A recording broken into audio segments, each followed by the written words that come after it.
Sometimes, love doesn't arrive in a limousine, it comes on a dusty road, in a letter written with trembling hope. Stay till the end, because what happens to this young woman will make you believe that fate doesn't discriminate.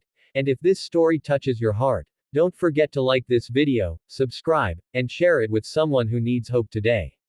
The bus rolled through the barren countryside, dust trailing behind as if erasing the path that led back to the city. Inside, a young black woman named Amara Johnson sat clutching a worn envelope against her chest.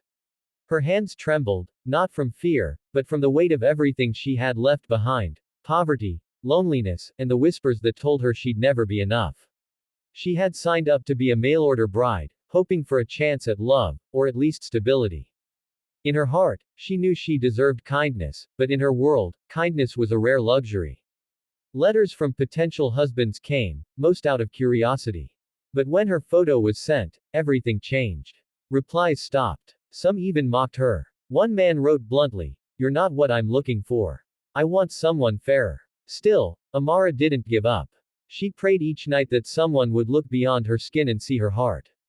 Then one letter arrived that felt different. It was written by William Carter, a widowed farmer from Montana.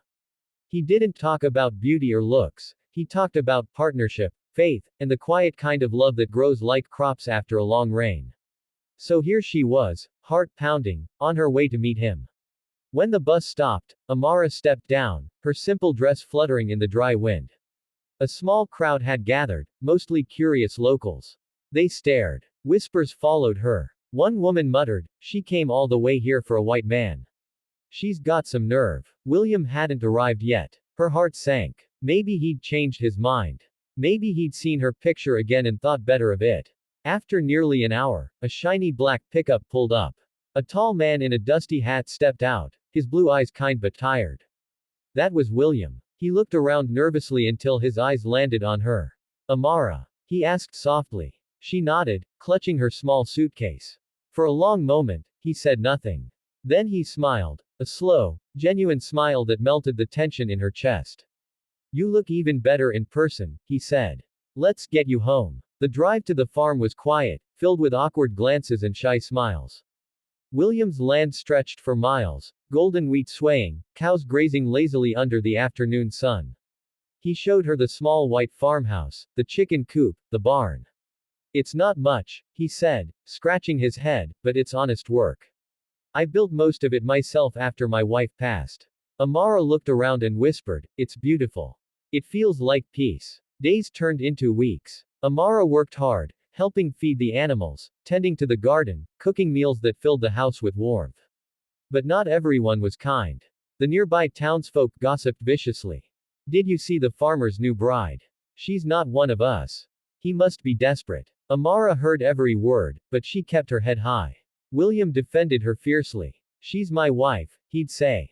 "And she's more than you'll ever understand." One afternoon, at the town market, a group of men sneered as she approached the vegetable stand. One spat near her feet. "You don't belong here," he hissed. Before she could react, William stepped forward, his eyes blazing. "No," he said firmly, "you don't belong in my life if that's how you treat my wife."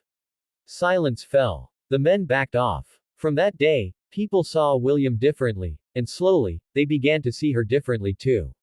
Months later, the farm faced a terrible drought. Crops withered, debts piled up, and William nearly lost everything. Amara refused to let him give up.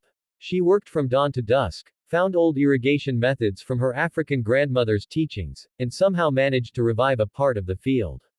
One evening, William found her in the field, her dress covered in dirt, her hands blistered.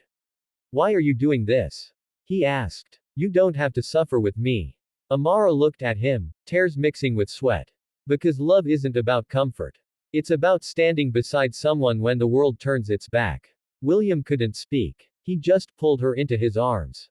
In that moment, he realized, he hadn't rescued her. She had saved him. Years passed, and the Carter farm became one of the most prosperous in the region. People who once looked down on Amara now came to her for advice, for help, even for friendship. Children loved her, calling her Mama Amara, for her kindness and stories. One day, at a community fair, a young couple approached her shyly. "You were rejected once, weren't you?" The woman asked softly. How did you forgive them? Amara smiled. You don't carry forgiveness for their sake, she said. You carry it so your own heart can stay free to love again. William stood beside her, pride in his eyes. She was my perfect choice, he told the crowd.